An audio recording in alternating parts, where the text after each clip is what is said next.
What's up guys, it's Aileen. So today's video is about getting comfortable with being uncomfortable.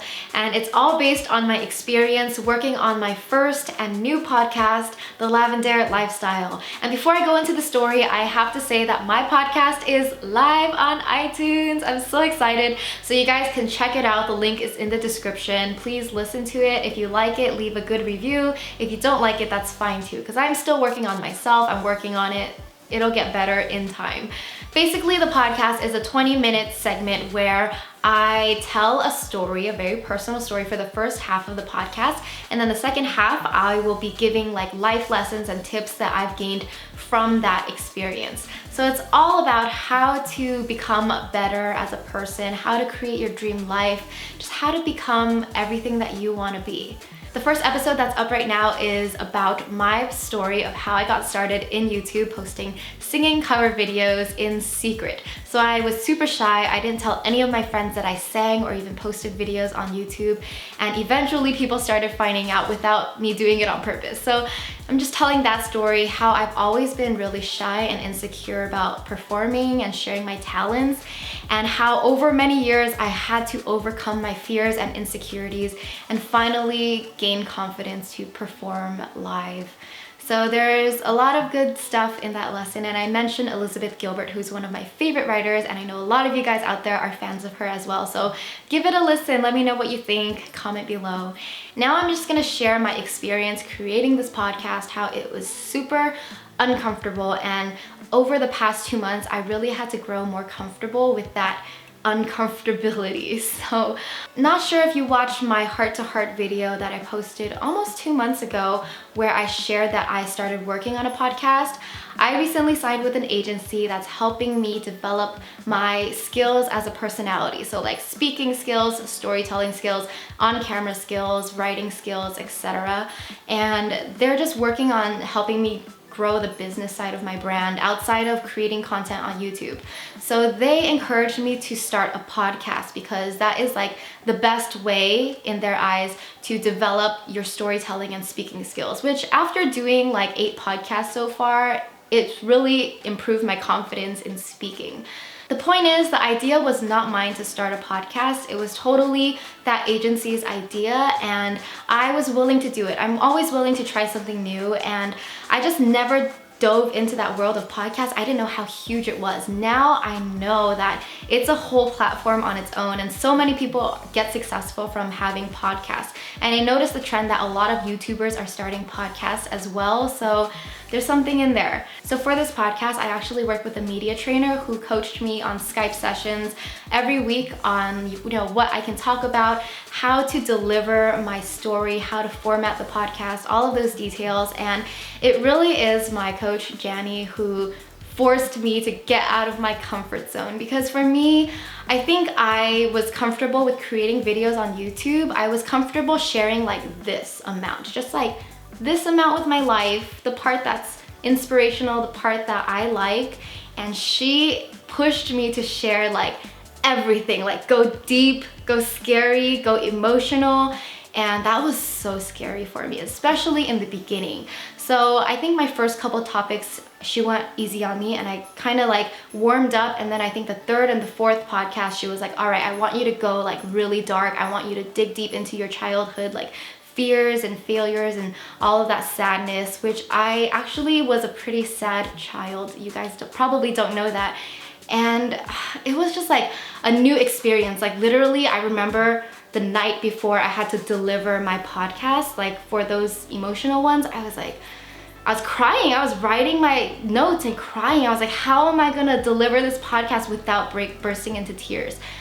And it was really hard, but at the heart of it, I know that she was pushing me in a good way. It's not like she was forcing me to do something I was completely not okay with. I'm willing to share my story because I think it's important to always share, and I'm willing to be vulnerable because I know that in this day and age, like vulnerability is what helps you connect to people, and it's what really is how you be honest and true with yourself. And how can I stand here claiming that I am honest and true if I'm not willing to share those scary parts of myself? So those first few podcasts were like, Oh my God, it was so difficult. And I would also get like writer's block. I would have so much resistance. And the thing is, like, this agency, they put me on a schedule where every Thursday, this lady, Nancy, goes on Google Hangouts and we Google Hangout together, and she records my podcast. So it's like a thing where you set up a time and you have to do it because someone's there to keep you accountable. If it were up to me and I were just recording the podcast on my own, I would procrastinate like crazy. I would just not do it. And also, if you're recording on your own, you could like stop and start over again and, you know, delete all of those mess ups. But when someone's there recording for you, it's like literally a live take where she gives you 20 minutes, she has a timer, and you go as if it's a live show. Even if you mess up, you just keep going.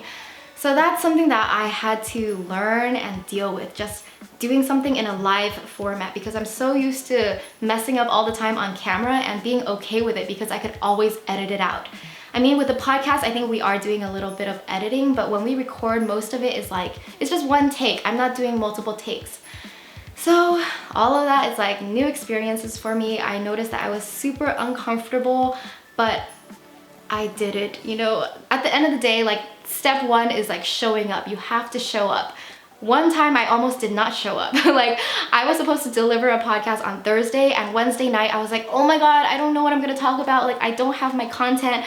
And it takes me like 6 hours to create a content for a podcast, because it feels like, especially at the beginning, it felt like I was preparing for a 20-minute speech, which takes hours to write and prepare. And it's not like a script that you write, you just write bullet points, but you have to organize and you have to know at least what you're gonna say.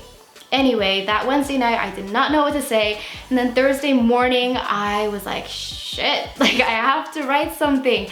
So I woke up early and I tried to type and I just couldn't finish. So you know what, I emailed Nancy. I was like, I'm sorry, can we reschedule for Friday? Can we just like move it one day later? And that was the one time that I rescheduled for the next day because I was not prepared with my content. Like, it just got so bad that I would procrastinate and push it to the next level, and I had so much resistance. It was so uncomfortable that I could not do it. And when I pushed it back, I was like, whew, okay, I have a day to like really compose and work on it and just go through it. Don't avoid it, just get through the work. That's how you get through it. So I did that. And it was a hard process in the beginning. And I think as the weeks went on, it kind of gets a little bit easier and easier. But there are some weeks where I'm like, I don't know what to talk about next, so it's kind of hard to come up with content. So it's just a new platform, a new medium that I've been learning. And what I've learned is you have to be uncomfortable. And I guess I'll just share some of my tips on how to be comfortable with being uncomfortable.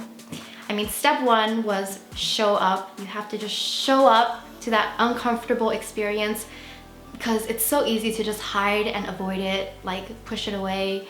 But show up, that's like half of the work. And the second thing is to just relax. Do your best to relax. It's really hard at the beginning, but that's your goal. Your goal is to be able to relax and be yourself, because you are only 100% yourself when you're chill and you're relaxed and you're free to do whatever, to say whatever.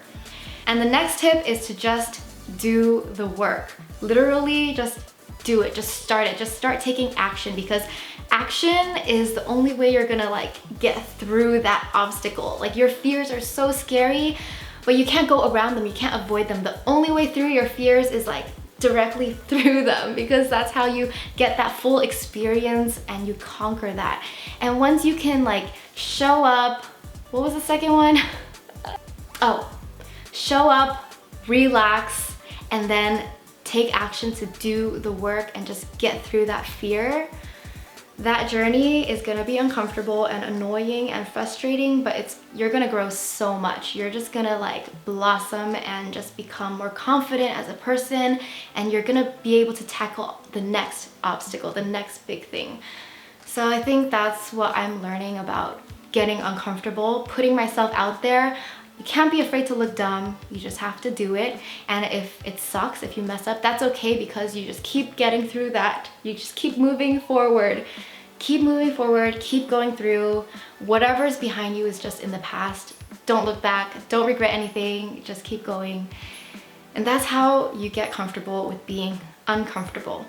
Thank you guys so much for being here with me on this channel, and please do check out my podcast, The Lavendaire Lifestyle. All the links are below. Please subscribe, please leave a good review because it would help me so much. Thank you guys, and I'll see you in the next one. Bye!